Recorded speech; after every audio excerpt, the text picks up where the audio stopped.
Welcome to On the Edge with April Mahoney Brains. Here, this is the spot where the conversation is pointed, the guests are sharp, and the responses are never dull. Welcome home, Brains. There's only one requirement to hang out on the edge, is that you open your big brain and close your small mind. Did you bring your thinking caps? It's time to put them on, because the conversation starts now.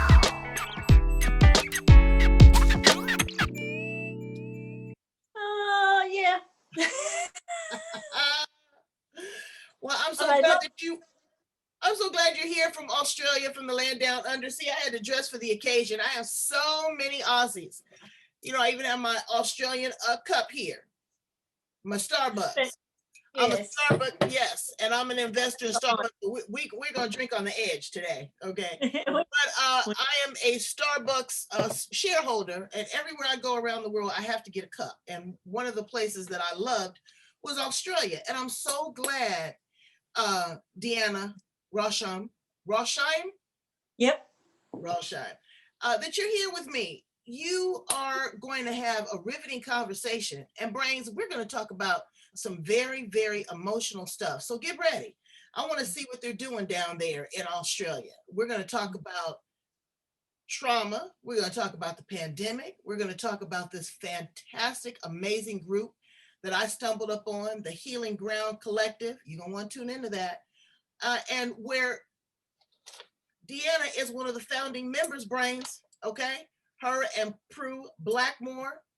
Her show went through the roof, and this was going to go through the roof. But we're also going to talk about something that's touching everyone's heart: racism, white privilege, and the overlooked and underserved indigenous people, the Aborigines people. Those were some of the original people on the planet, Brains, and they're treating them like sloppy seconds. And I just want to find out, and I'm going to ask Deanna some tough questions, about her perspective and what they're doing, because it's not right. Okay, folks, you let people come in and come over to visit, and they just take over. Would you like that? Would you like somebody to come to your house and just take over? Well, we're going to talk about that. So welcome On the Edge with me and my brains, Deanna. I think that you are awesome sauce. I can't wait. I've been waiting for this conversation for a while. Thank you so much for having me on your show, April. And hello, Brains. It's really lovely to be part of your beautiful community. It's very, very exciting to be here today. Well, it's great. We have to work out that time zone because she's on the other side of the world. Okay. Yeah. A little bit about you and all the amazing things that you do. You are one heck of a woman. I've been doing a few things over the years. So I've been in the human services sector for approximately 20 years. I started out as a youth worker, actually. So working in residential care, young people who have left home or are not able to live at home. And so living, I guess we call them in Australia, we call them, the old school language was wards of the state, or guardianship of the minister is known now. So GOM. So everybody and everything gets an acronym, which is a bit degrading. That's where I started out. And that kind of led me into, training others in the work. And I was always interested in that and drawn towards that. So I guess I've been in adult education and the human services sector, and delivering training and designing training. So we're talking about things like trauma-informed practice, working with people with complex needs, understanding mental health issues, understanding homelessness, understanding domestic violence, how to respond effectively to people who are turning up in crisis.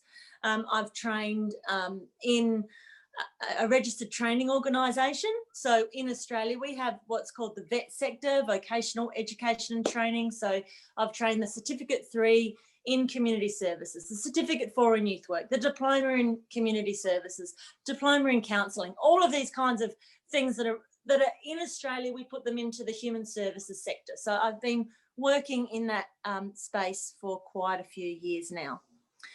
And what's happened over the last couple of years, I'm thinking to myself, well, I've got a lot of skills. Yes, and I think I should probably start my own business, because I've been working hard for others, and I've been developing some innovative programs. Some of them have won awards and been acknowledged and utilised around Australia. And if I put energy into myself and my own business, I could probably do all right. So I started the Healing Ground Collective, and it started as an idea, which has now manifested into its own social network, member-only social network site, an online learning platform, and we're launching the website next Friday on the 30th of October. Well, I'm going to be there for the launch. I have to stay up, to God knows when to get into the meditation. Yeah. Meditation will take you to a different place. So let's take this bit by bit. You've worked with the underserved and overlooked, be it domestic violence or at-risk youth or Indigenous people. Yes. When you look at this with a broad base, do you really find that, like here, that there's a segment of the population that are minorities that fall more into those challenging areas? Or do you find that it's mostly, I shouldn't say mostly, do you find that it's a lot of white people? Or do you find that it's mostly minorities? That's a very good question.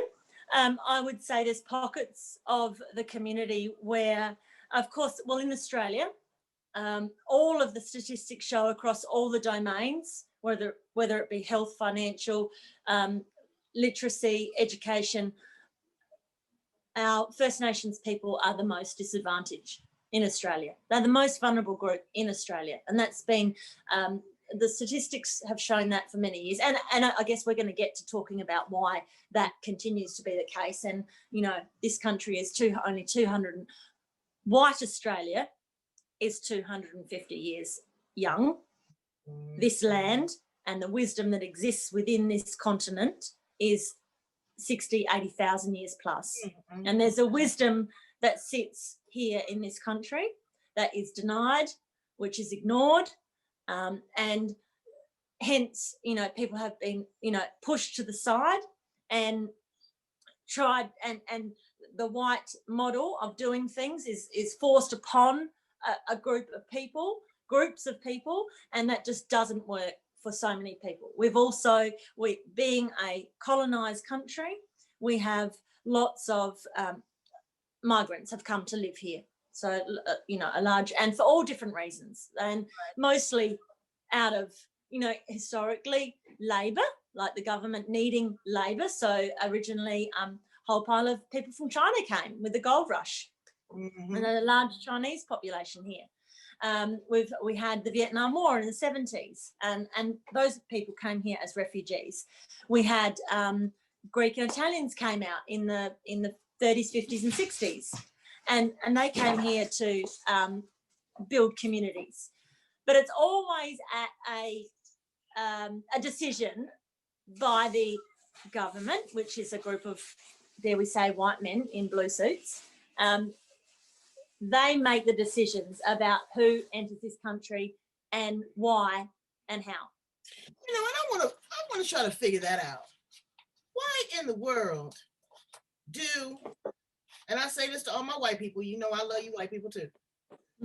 Why are you so aggressive as a culture? Why do you just come and take over and think that you own everything? You're not the Indigenous people here in the United States.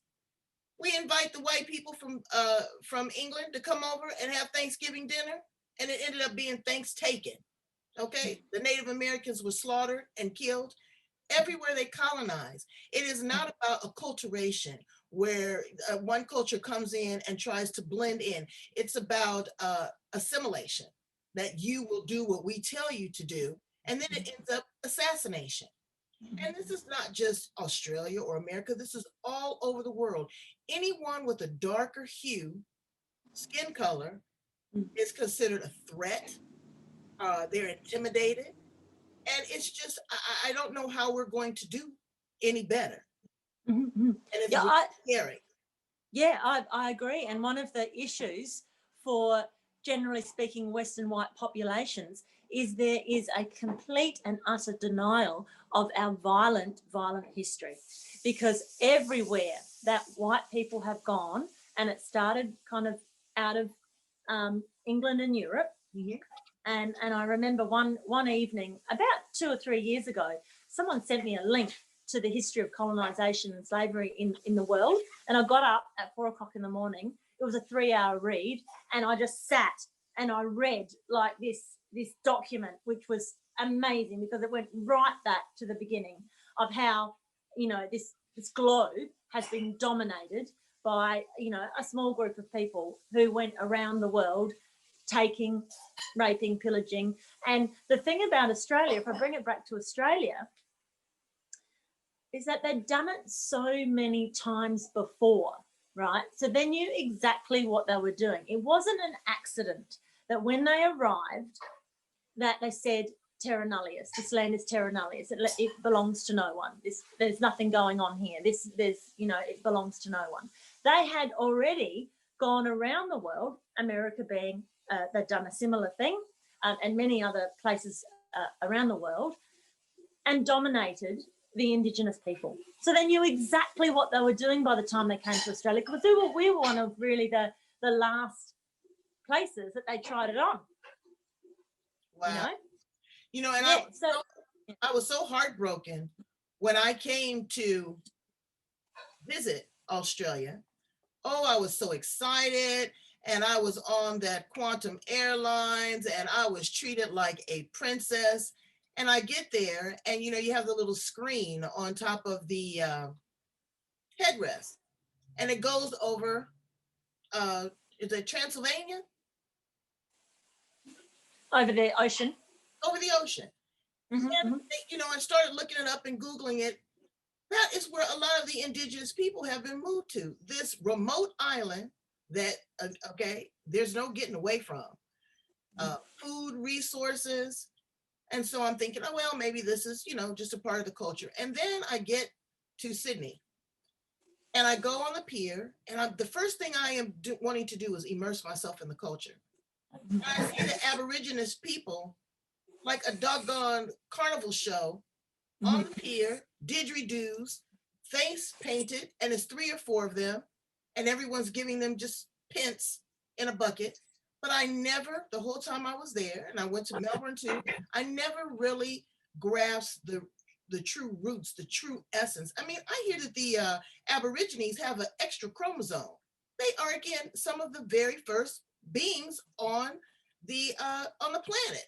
Their face are very chiseled. Their skin is very dark. They're very wise.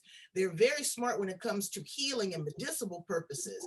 But alcoholism, drugs, which were brought into them, by foreigners to subdue them and suppress them. What's going on with the culture? Is there a strong cultural base for the Aborigines people? Do they even care about their own survival? Oh, very, very much so, very much so. And I can only talk from my own perspective, and I will only ever do that. As a white person looking on, I can try to educate myself but there's many things that I don't know and that I'll never know about Indigenous culture, and that is perfectly fine. The culture is very strong, and I just want to go back and say something that there was. Yes, that's a great question, April. Look, and I can only ever talk from my own experience.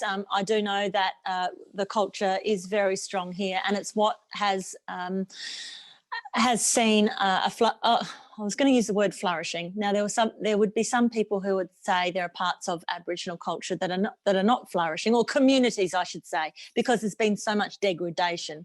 But I want to take you back to something that happened since the arrival of white people.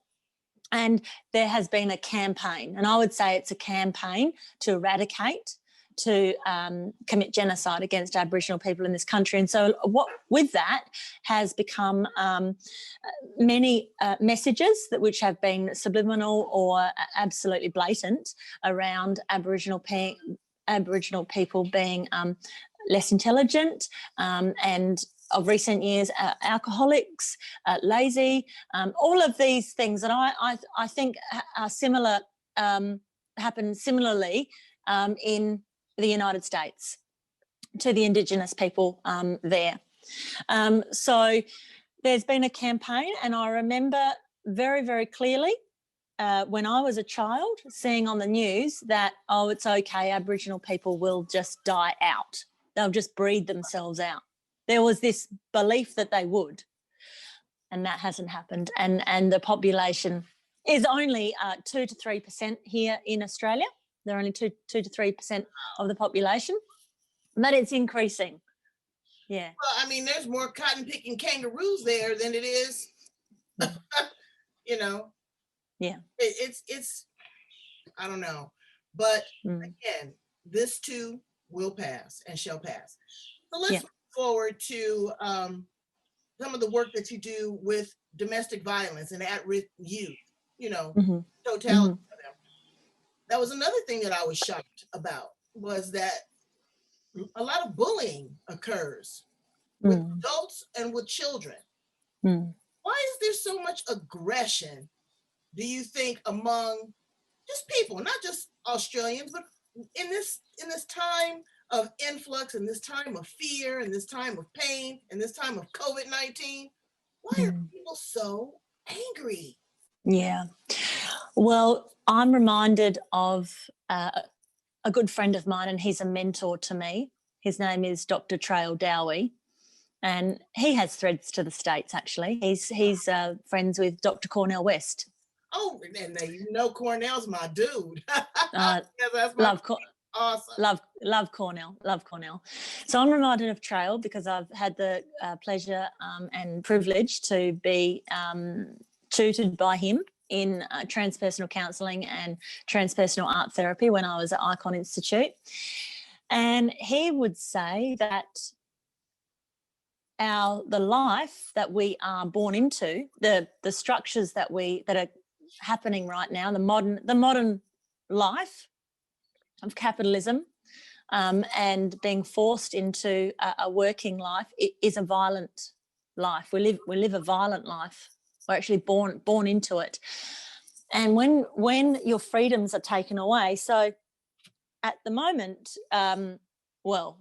this year's been a year of reflecting on this, actually. Prior to COVID, a lot of people were living the dream and wanting to live the dream, and we've always, kind of strove for having more, climbing the ladder, all of these things. Now, these are ideas that have been fed to us and forced to us. These are not creative ideas. These are not original ideas. These are ideas to keep us in the hamster wheel. It is an absolute, again, I go back to Trail, who taught me the term, a hyper reality, right? Wow. Yeah, it is not a real life. It is a thin version of a real life, because nothing is coming from you. When you go to work in a job that you don't like, you have no sense of why you're there. How can you be creative? How can you use your God-given talents in a job that you do not like, that pays you absolutely pittance, that does not acknowledge you as a human being, just puts you in a cog in a wheel, and you're deduced to your hourly rate, which in some jobs in some countries is so demeaning. I believe this is one of the reasons why that so much tension and conflict and ultimately violence. I mean, look what's happening in the protests around the world. This is a statement. This is a statement. It is a statement. But you know what? It seems like it's hitting on deaf ears. Yeah. Because they still want to remain in control. But it's beyond your control, brains. Okay? God, the universe, source, and spirit has put the perfect pause. Put the brakes on this whole thing. It's time that the entire world, I don't care how pretty you are, how much money you have, how white your skin is, how dark your skin is, you have to stop and surrender to this situation right now. Yeah. I had a great conversation with Prue, and we talked about this. And you're a part of the Healing Ground Collective. First of all, let me dial back a little bit. Tell me what is the Healing Ground Collective? Okay, well, it's a group of people. It's a collective.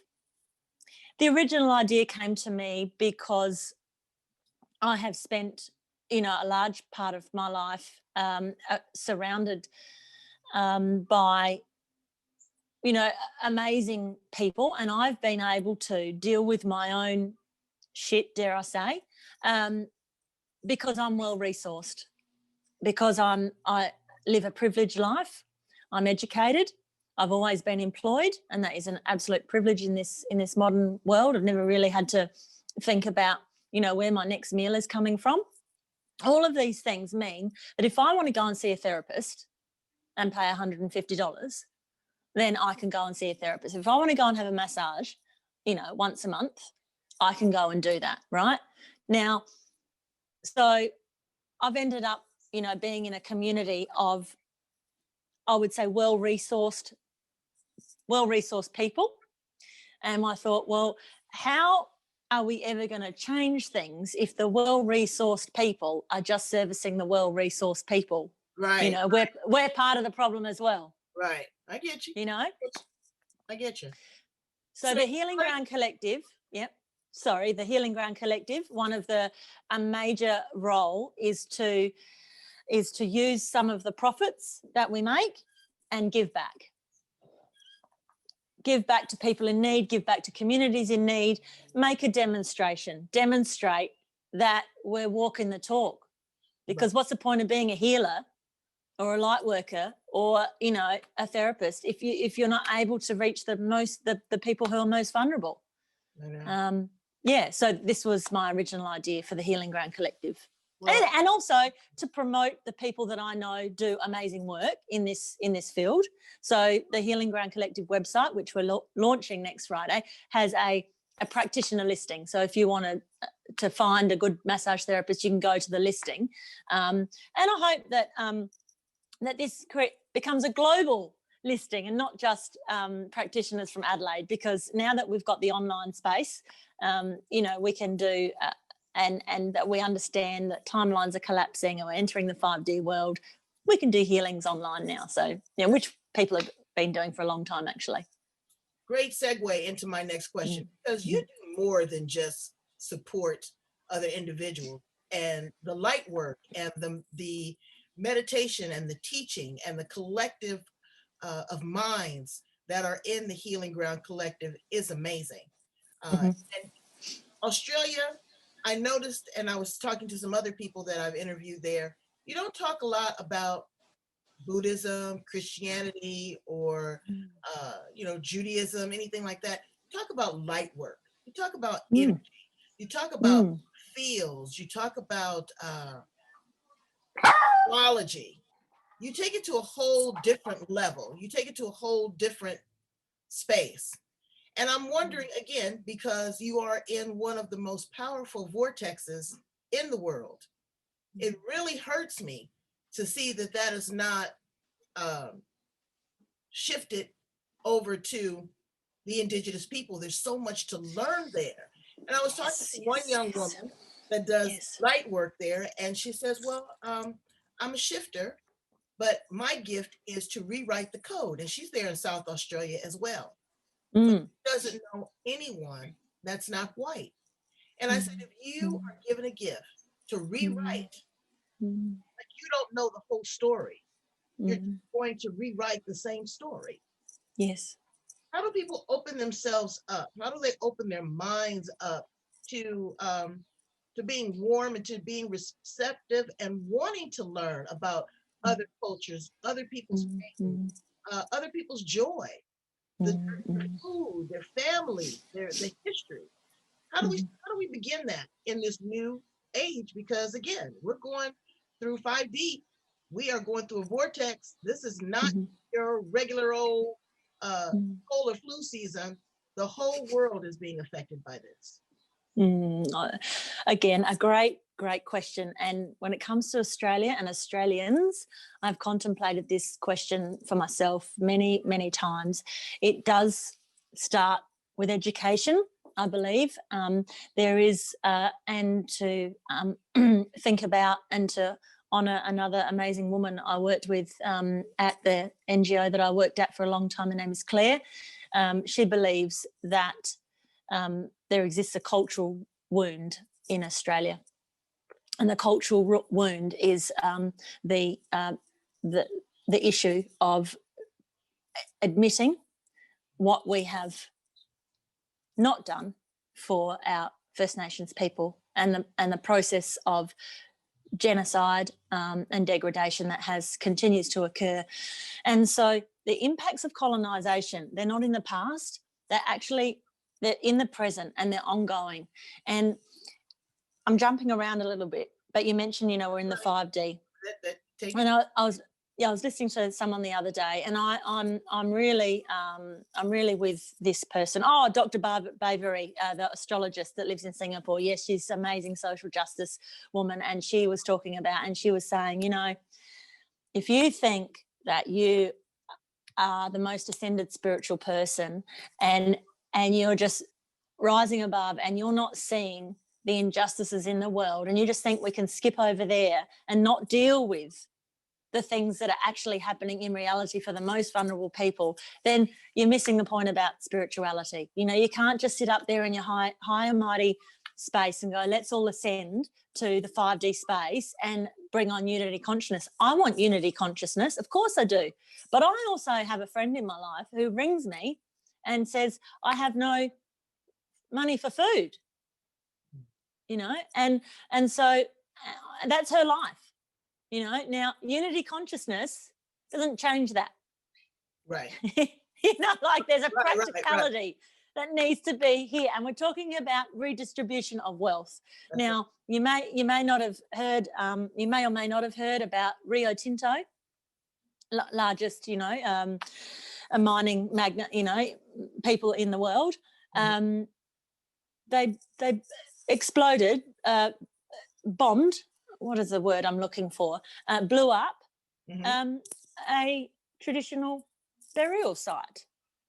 It's gone to court now, and there's been an apology. The CEO has stood down, but they've damaged a 1,000-year-old traditional site in this beautiful land, and there was no consultation, or perhaps there was consultation and it was ignored. But this is the story that goes over and over and over again. So one thing that I have been quite cognizant of around Australia, about Australia and Australians, is that it's been a very successful PR exercise, and it's been a sales job. So there's this, we had Paul Hogan and the shrimp on the barbie, and you see this happy, shiny, version of Australia. Everyone's in bikinis and everyone's at the beach, everyone's having a drink and having a good time, So there's this image that's been portrayed to the world.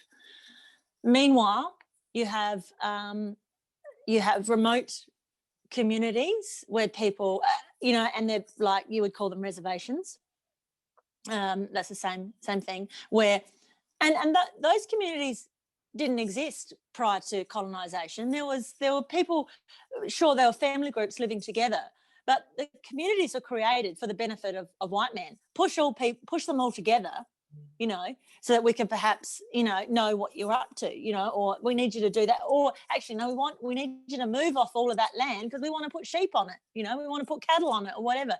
That's just been the story that's happened. Now, you look at what's happened with the bushfires here in Australia. You look at what's happened with the soil degradation and all of the things, all the environmental things that are happening. That's because this land, which is mostly desert, has been utilised in a way that is not sustainable. Aboriginal and Torres Strait Islander people, they knew that.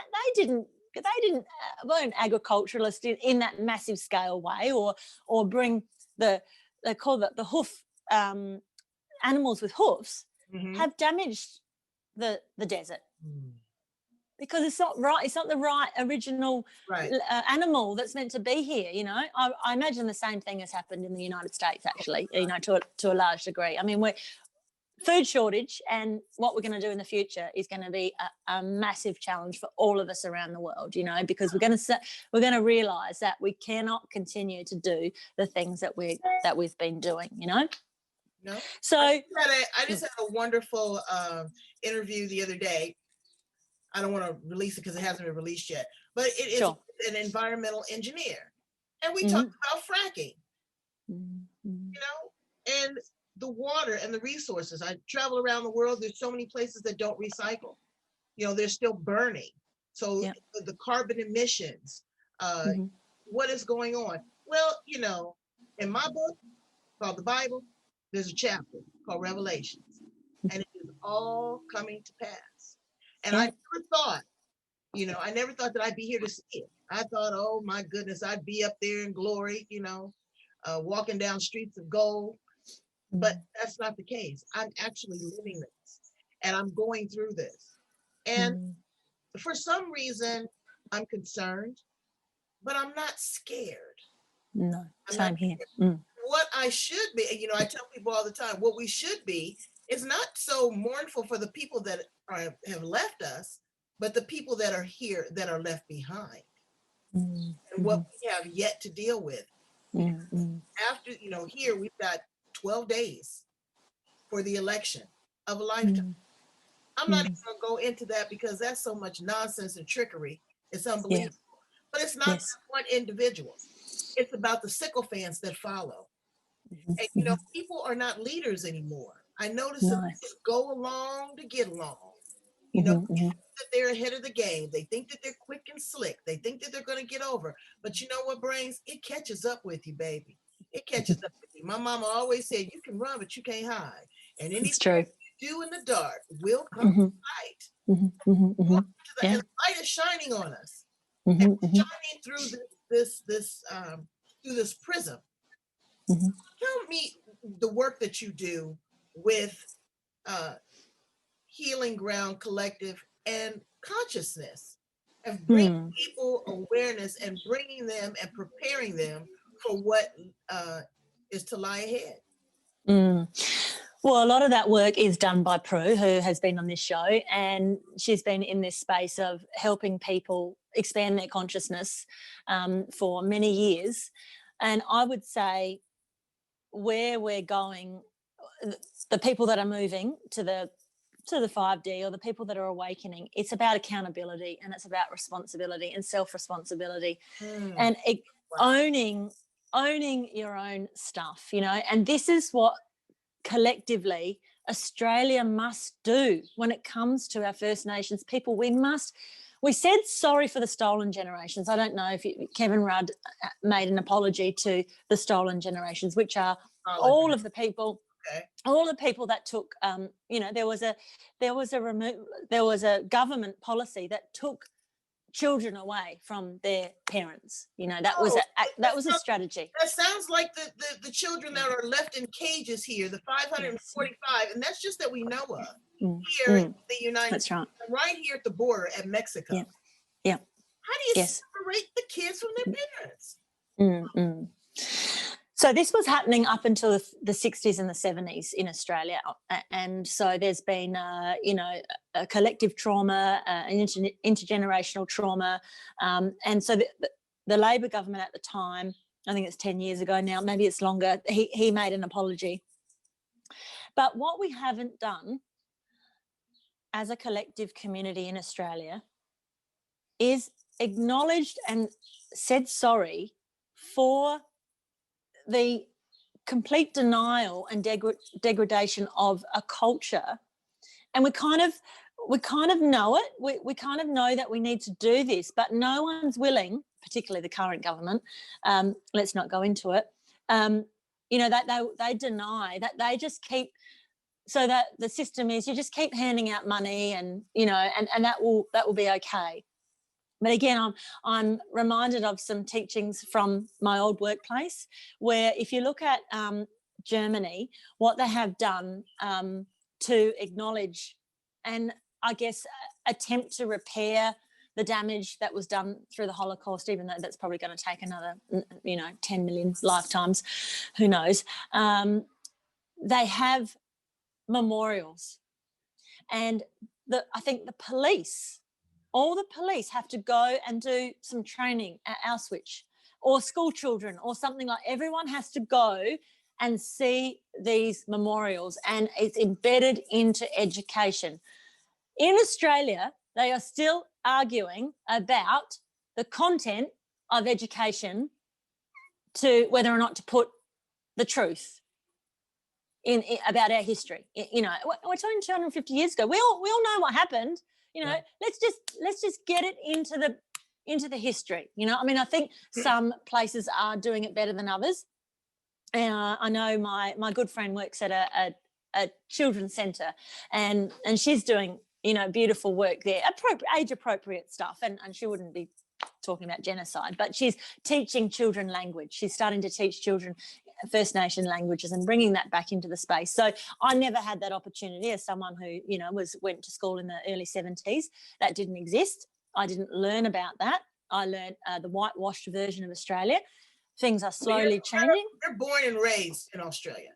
Yeah, born and raised. Yes.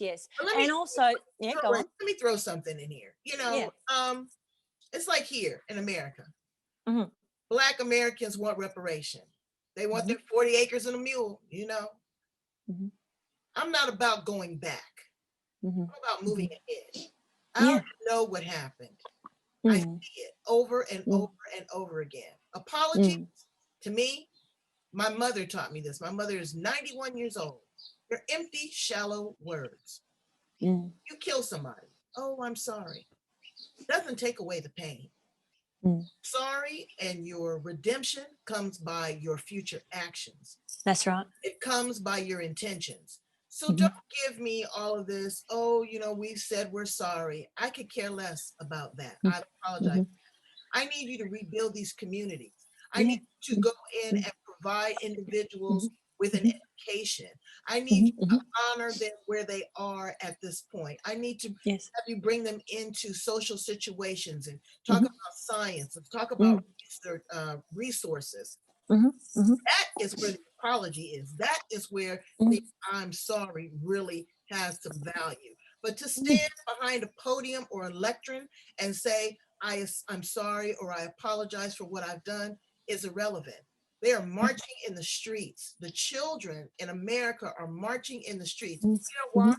Because they don't want to be gunned down as they're trying to go to school to get an education. These teachers are marching in the street because they signed up to educate children, not stand in front of a bullet or put their life at risk because of a global pandemic. Women are subjected to domestic violence and they have no way out. They have no voice. People don't believe them. They've been sexually assaulted. You know, there's a lot of work to do. And there's a lot of work to do.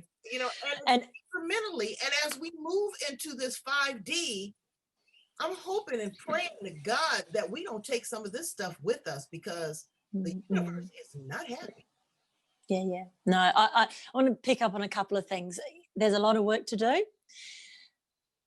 Again, going back to though, that you can, that we all should be questing to be a pop star on you know, that those big shows. We need to rise to that, or that somehow we need to start an online business so we can sit on the beach with our laptop and avoid. You know, do you see those ideas being presented at us all the time, all day long? It's like, if you do this, you don't have to do anything. It's like, no, we were given these hands. We were given hands to do work. And I don't mean work yourself to the bone. I don't mean work for an employer who treats you badly. I mean, find what your God-given talents are and do something. Put your hands in the soil, or go and volunteer somewhere, or make something of yourself. But don't sit there and go, you know, I'm bored or I don't know what to do, because there is so much to do. There's so much to do. And what another thing they don't realize is when you live in a place of abundance, like you and I, we're very fortunate, you have an obligation to share. Yes. And the more you give, the more that you give, the more that you have. And you know that? Yes. Okay? I don't plant seeds. I plant orchards. Okay? And I'm always looking for the ripe, low-hanging fruit. because it is the sweetest. It's full of the nectar. It's got the most seeds for replanting. And that's all that I'm asking my brains to do. And people in the Healing Ground Collective is to share and to expand your bandwidth. There is so much to see. Do you know that there's only 40% of Americans with a cotton picking passport? And those 40% are not even allowed to travel now. Nobody wants us. We're the bastards of the world. Where we were once the superpower, now we're the big joke. You know, with the big clown that's running, and then we've got everyone else trying to clamber inside of the clown car. And I don't understand why people are moving backwards. We are in the 21st century, still fighting with 1960 tactics. We are not going to as a species. We're not. We have, well, you know, yesterday I played I was playing the Bob Marley track. Oh yeah, and you saw it.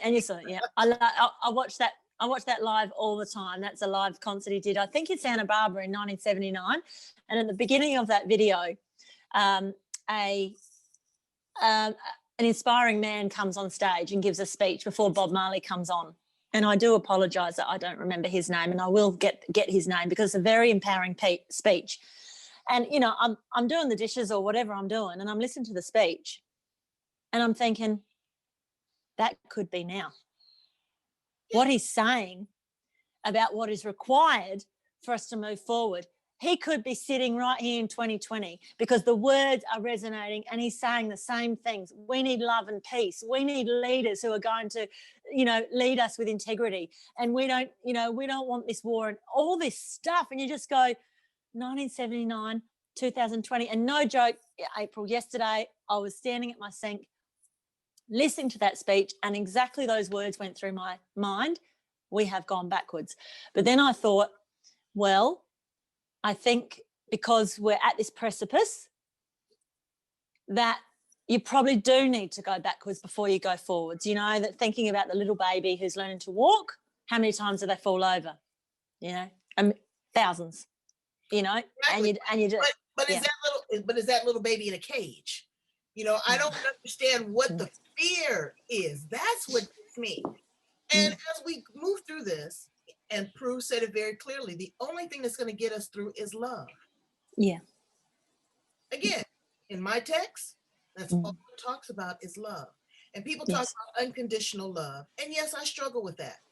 I'll be honest with you. I do not have unconditional love. You know? And I work towards, you know, if some trickery comes in there, you know, you beating on me or, you know, trying to shoot my kids or whatever. Sure. I can't love you. I can't love because maybe I'm not mature enough to handle that. But if that's what it takes to get us through, I know what love is. Just imagine what the people that have never experienced love, that have never experienced tenderness, that have never experienced compassion, that have always had dysfunction in their life. You know, so my responsibility is to heighten my sense of awareness, to tune up my frequency, to work harder on loving the unlovable, you know, and looking at myself first. I can't change the world. I can't use this platform. I can't use the sound of my voice until I first work with me. That's where it starts. It starts with everybody wants to change everybody else. Then we go back to that assimilation and acculturation, and it ends in assassination. Wouldn't you agree? Well, that's what the Healing Ground is about. The Healing Ground Collective is that it starts with you. It starts with you. And then, you know, if we hold hands, though, if we're all doing the work and we hold hands, and I mean that in a metaphorical sense, then we are a force to be reckoned with. If we're all doing our own work and we're all doing that authentically and we're all doing that with integrity and we're walking through those difficult spaces, you know, thinking about unconditional love and trying to come from that space is so hard because if you think about, I guess, parenting, I mean, I'll put it out there. I don't have my own children, but I've been a child and of a parent, and I've watched my sister parent and all of that. And as a parent, you know that the love is often, can be conditional, because you want yes. you want your child to, kind of be that way, or be that way, or behave in that way, and you got to work really hard, to overcome it and go, no, that's cool, that's fine. I'm going to love my child however they are, but you've got to work at it. I don't think it necessarily comes, Please, and they never go away.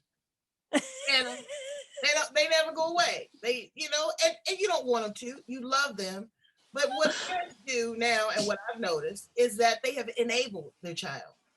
They don't allow them to be critical thinkers. Me and my daughter, I just mess up. We had a little kerfuffle because I was trying to be controlling instead of allowing her to think through the process, to let her make her mistakes and let her come to me when she needed consultation.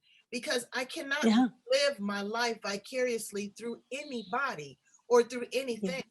And the same situations, like you were talking about great leaders, they're still talking about Martin Luther King. I loved him dearly. I remember where I was. Where are the Martin Luther Kings? I look at Barack Obama. He did his 8 years. He wants to be on the golf course. He does not want to be going up against his rival. We want a peaceful transfer of service, of democracy. Yes. What we claim, but it's not. It's about control. And so I'm not giving up my control. Okay, I'm not giving it up. I'm a critical thinker. I'm thoughtful, and I'm honest.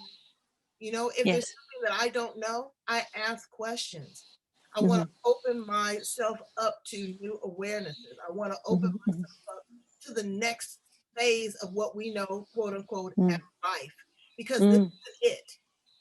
This is just the test ground to see if you're worthy to get to the next place.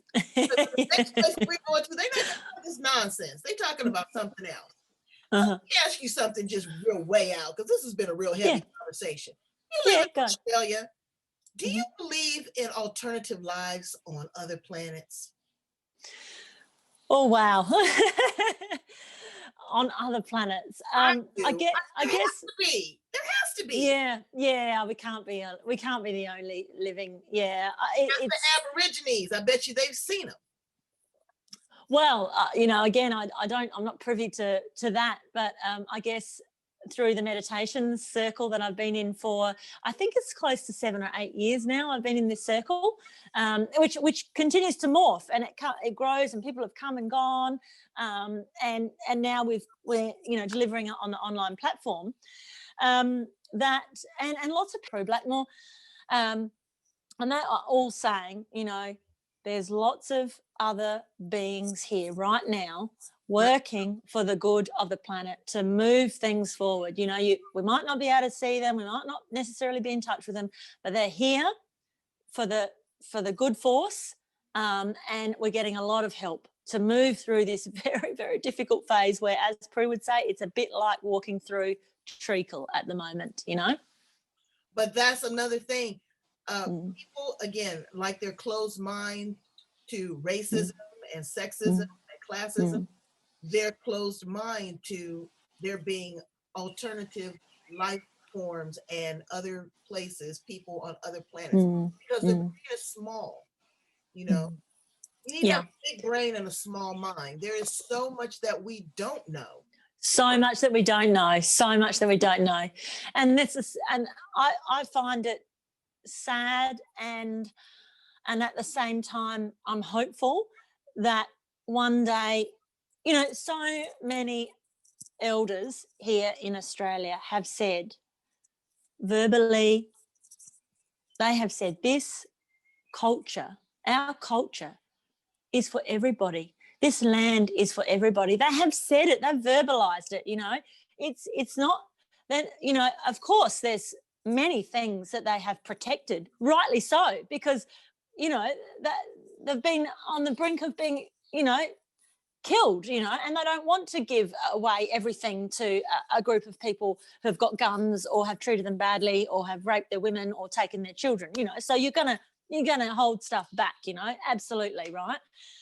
But they have said so many times this land and the knowledge that exists here is for everybody. If you were born here, if you live here, it is available to you. This knowledge is available to you.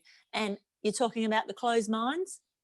People are walking around Australia thinking that this land started 250 years ago, or the only culture that exists is St. Patrick's Day for Irish people, or the German Acknowledgement Day, or whatever. Hang on, why? There is an ancient university that exists here in Australia, and I have a strong sense, and I have travelled around the world. I've been to many other places. That there is a knowledge here for the global community.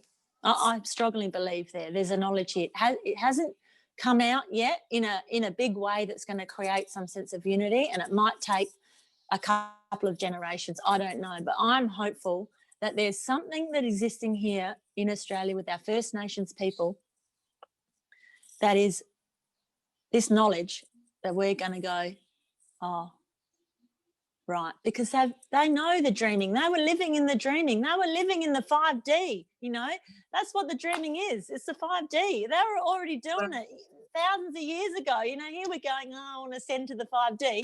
Well, hello, they're going, just catch up with us, would you? Well, they're not living in the dream. They're walking in the nightmare. And so in a practical, but the dream, they have what's called the dreaming. They talk about the dreaming. That's their yeah. That's it's just a dream for civility. It is I don't want to be treated special as a Black woman. Okay. Mm-hmm. But I want to be acknowledged. Okay. When I see you, I want to see your pretty brown skin. I want to see your big brown eyes. I want to see your milky skin. But I want you to see my curly pinky hair and my brown skin, and understand what it takes to maintain that and what that came from. Yes. We all have something very valuable to bring to the table. And our table has been spread. And I really don't ever do our interviews, and I could talk to you forever. This has been absolutely riveting, and I want you to come back, you and Prue, because we've got a lot of work to do. And I think that we can do it because we have a sensible conversation. Yeah. And we can agree to disagree. Yeah. But not show up disagreeable. Yeah. And so I think it's wonderful, and I just enjoyed you so much. Please tell my brains how to get in contact with you, Deanna. If you're looking for more members to join the Healing Ground Collective, because I'm there. Sure. And one of those meditations, brains, let me tell you, it was I had to share this really quick. So I'm in the middle of the meditation. Of course, it's like 3:00 in the morning here, for me in the US. And Prue was so powerful. Yes. I dozed off. I thought I was asleep. And when I came back, I was still in the meditation.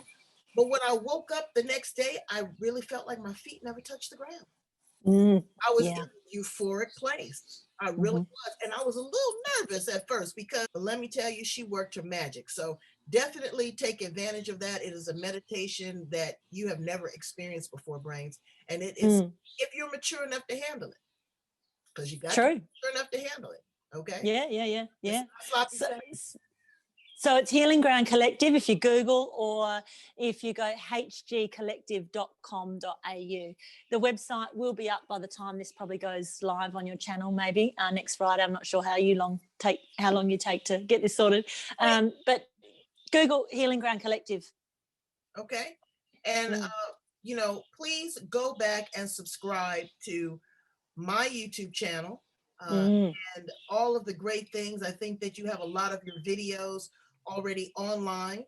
A lot of great work, a lot of things to look forward to. Brains, we came heavy, but know that we are optimists. We are internal optimists. That's why we do the work that we do, because we know there's a brighter, better future. Okay. Yeah, and we need to do it together. We need to stick together. And acknowledge ourselves. As you said, acknowledge where we've come from. That's important. Acknowledge people's stories. I'm not saying we necessarily treat each other differently, but once you understand the history, once you understand how someone has arrived in a point in time and the journey that it's taken, whether, that be eons or thousands of years or several generations to get to this point here, many of us have traveled through, so Exactly. much shit to be here in a positive Absolutely. framework. Yeah. And another thing that I just want to leave with is that, don't force anything. If someone doesn't like a particular thing, allow them that space, allow them that bandwidth, not to particularly like it. But you don't have to antagonize them. You don't have to hurt them. You don't have to rob or steal from them.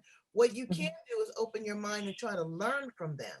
Because what you don't like is probably based upon ignorance about something you don't even know, upon gossip, what someone else has said to you, or influences of a particular government, or your own personal greed. Because when you die, you're not taking it with you. Believe me. I've been to enough funerals to know that the funeral is for the living. It's not for the one that's dead, okay? So again, just try to be open-minded and be the best person that you can be so that you can get to the next level, okay? Because if not, you're going to be left behind all by yourself. Yeah, that's it. All right. So I'm so lovely. Glad you're here. I love you. Thank you. Here's to you. Cheers, my sister. Cheers. That's right. That's right. We're gonna make a difference here on the edge. Excellent. Bye, brains. Bye-bye.